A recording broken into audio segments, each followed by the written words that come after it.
Okay, I ran to town and got the 3 things that I need to continue with this, and as you can see, a whole lot has happened since the last time we were working on this. That was 3 or 4 days ago. I went to town, got a whole bunch of stuff, including the wire for the main panel and the stuff for the crossover circuit up here. And yesterday, I spent the majority of the day. It's raining. Great. I spent the majority of the day helping our excavator get this last chunk of wall in. Oh, it's raining pretty good. All right. It was raining like crazy for a little while, and I couldn't even record, it was so loud. I may have to go back and forth between voiceovers and normal narration, but it's okay for right now. I'm gonna go grab a ladder, get out there, and get that stuff marked and drill my holes. I don't know. I think I have enough room to cut from the inside, but I may have to cut from the outside. We'll see. All right, I'm kind of rushing to get this done between rainfalls. So here's my hole that's drilled through. I took my little torpedo level, magnetic torpedo level, put it sideways and got a nice level line. And I marked my 2 circles on here. The outside circle is where the rivets are gonna go. The inside circle is where the hole's gonna be cut. I believe I'm going to be cutting at least most of the hole from the inside, but I'll be drilling these from the outside. So I want a hole right there, and then once I have that hole drilled, I'm going to put a rivet through it and hang the thimble from it, and then come back out here and rivet it in place. Then I'll do the rest of the rivets after that. But the first thing to do is get this hole cut. Hopefully this jigsaw will get in that tight space up there. Otherwise, I'm gonna have to cut from the outside. I'll probably cut a little bit from each though. All right, the blades. We have blades for very thin metal. You gotta use those. If you use anything else, it's just gonna bounce all over the place and mess things up. All right, I drilled some pilot holes, then holes big enough for the blade. I believe if I go both ways, I can get that far. After that, I'm not so sure, but we'll go as far as possible. Then I'll resort to the tin snips.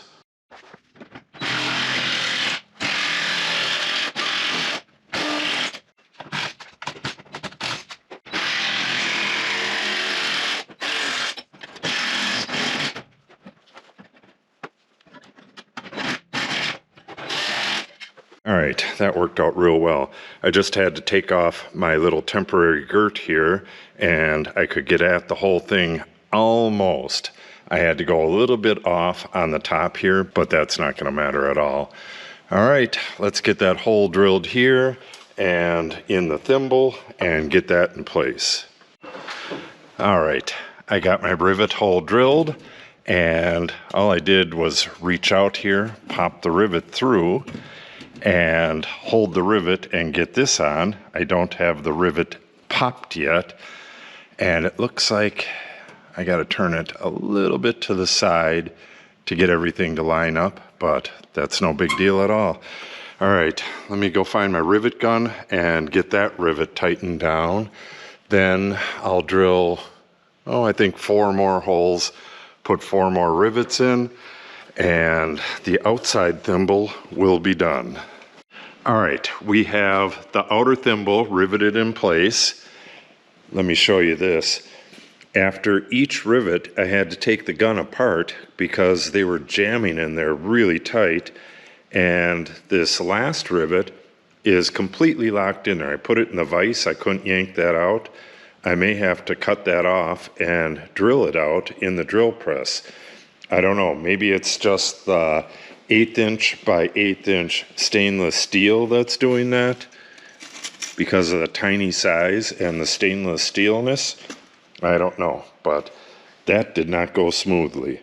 Let's take this and head to the outside and take a look at that. This on-off rain is no treat either. All right, you could see what I was doing. Nothing too much sticking out, and it's completely behind the boot anyways. Now I just need to trim the sides on this, get the holes drilled, and get this installed.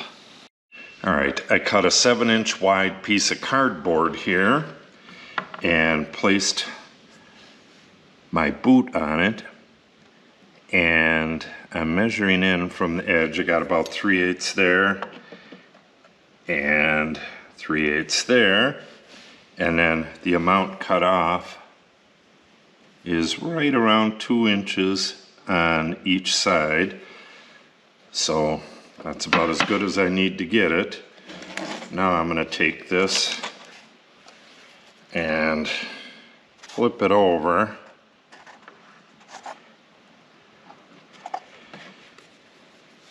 and mark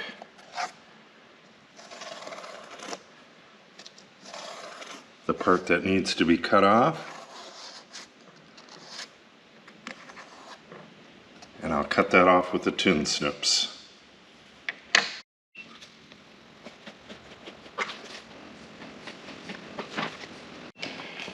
Test this out to see how it fits. And it fits perfect. Now I'll get these holes drilled. Oh, yeah, I think I'll drill them right here, right here. Okay, let me mark these hole positions, then we'll get them drilled. We'll get this installed.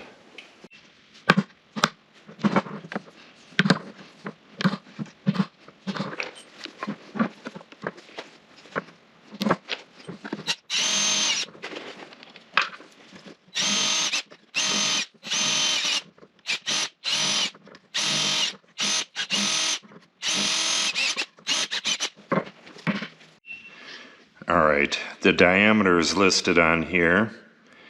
They have this one listed as 4 to 4 3/4, and this next one listed as 4 to 3 1/4.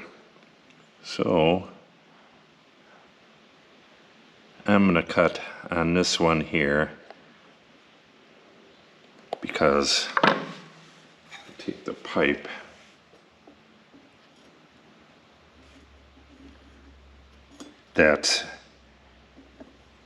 It's a fair amount tighter than the pipe, and this boot is going to stretch to the diameter of the pipe and be nice and tight. You could use a scissors on this as well, but I don't have one handy, so we'll do it this way. Yeah, I'll get a scissors. Yeah, I don't know if that's going to be much neater. Not that it really matters. It's going to be 10 feet up on the back side of a building.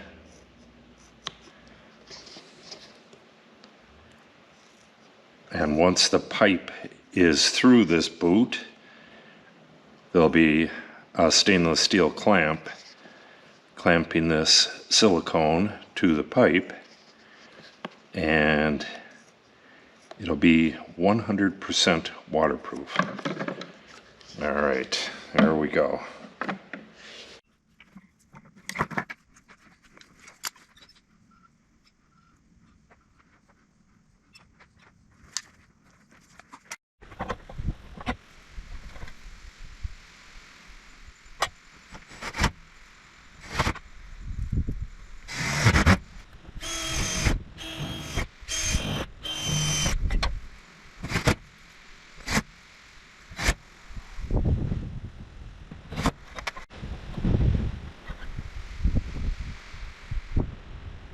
All right, we have the outside thimble and the boot installed.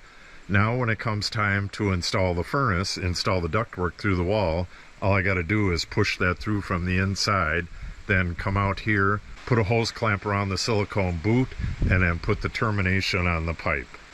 Easy peasy lemon squeezy, and I can even do it in the middle of winter, which it may be. All right, we'll take a quick look from the inside. it is firmly attached, the thimble is, with these stainless steel self-tapping screws from the outside. Once the insulation is in this wall and the girt is in place, the inside thimble will be attached to the girt, and there's going to be that gap there. I was going to just tape it, but that's not my original plan, and that's not what I'm going to end up doing. What I am going to do is go back to the original plan and take a piece of this galvanized pipe and cut off, maybe 2 inches, and then wrap that nice and tight around it and attach it with some self-tapping screws. A much better way to do it. Once the splicing's done with that metal material, I'm going to wrap the outside of the thimble in this ceramic fiber blanket as well. That should make this thing pretty much fireproof. All right, let's get that taped up and move on to the propane. All right, show you this right away. I taped up the opening in the house wrap with this aluminum tape, which is non-flammable. And when I go to install everything, there's going to be 1.5 inch air gap back here. I'm going to fill that with the ceramic blanket as well, so there's no place where condensation's going to build up and start dripping down. So this area, roughly the same as the tape, will be filled with the ceramic blanket. Then the ceramic blanket will be wrapped around the pipe, and that'll go out to the outside of the girt, and then it'll be regular insulation around that. All right, I have the gas line figured out. Because it's hooked up with a flexible hookup like this, it's not rocket science where it goes. So I figured this is the edge of the support member here, 11 inches over. I'm going to draw a plumb line going down, and then I'll put 3 brackets on this, and then I'll put folded sandpaper on the inside of the brackets. That way this is not going to twist and it's not going to droop down. For now though, I'm going to take it apart up to here and then get this upper part installed. I'll cover all the details on the propane line in the propane video. For now, we just need the stub out in place. I'm going to get this stuff tightened up over in the machine shed in the vise, but this fitting right here is for this. This is ProFlex flexible propane line, well, gas line. And I'll be running that from here over to the front and over to the heater right there. Okay, I got all these pieces tightened up and I have it screwed to the cross member with just 1 bracket. I need it to be loose for now.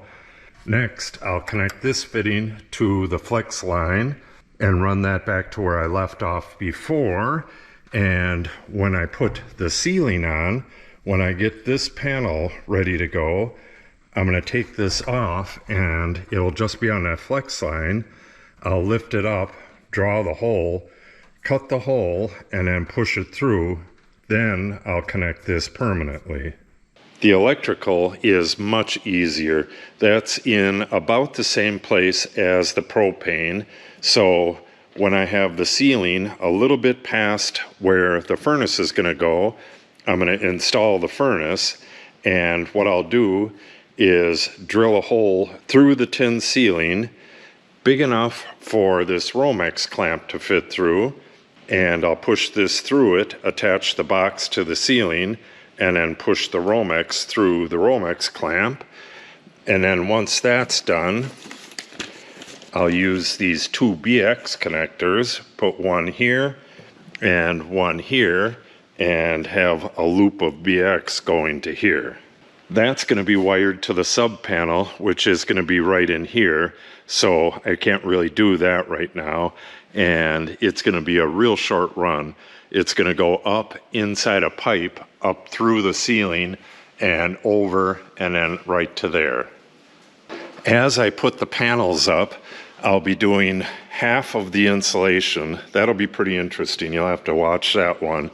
But as soon as I get the panel in this area, I know where the brackets are, and I can just do all my measurements at that time and put the brackets on the ceiling.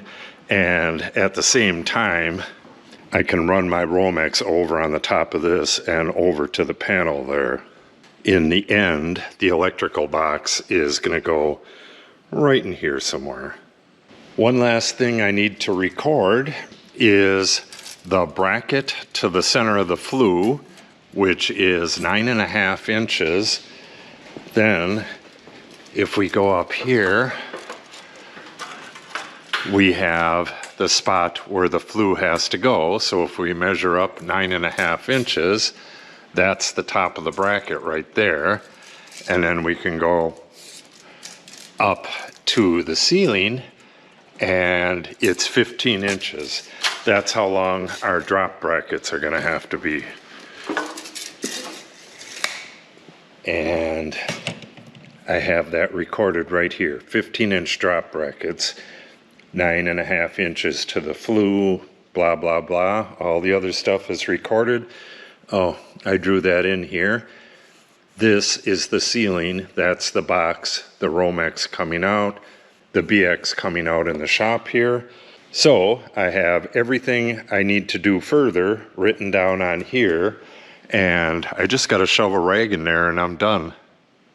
So with all of the locating and pre-installation stuff done for the furnace, the next thing to do is the mini split. The mini split's going to go right in here somewhere, and if you've ever installed one of them before, it has a bundle of stuff that goes through the wall.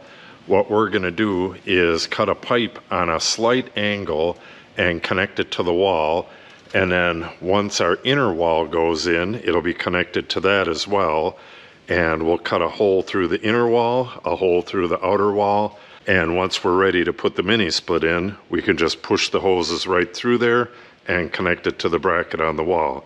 Installation will be super easy, but getting that all figured out and getting that pass-through through the wall, that's going to be a little bit more difficult. So if you want to see that, make sure you subscribe and click on the update icon. If you have any questions or comments, make sure you put them in the comment section below. And if you share the video and or give it a like, it helps the channel out greatly. Thanks for watching and have a great day.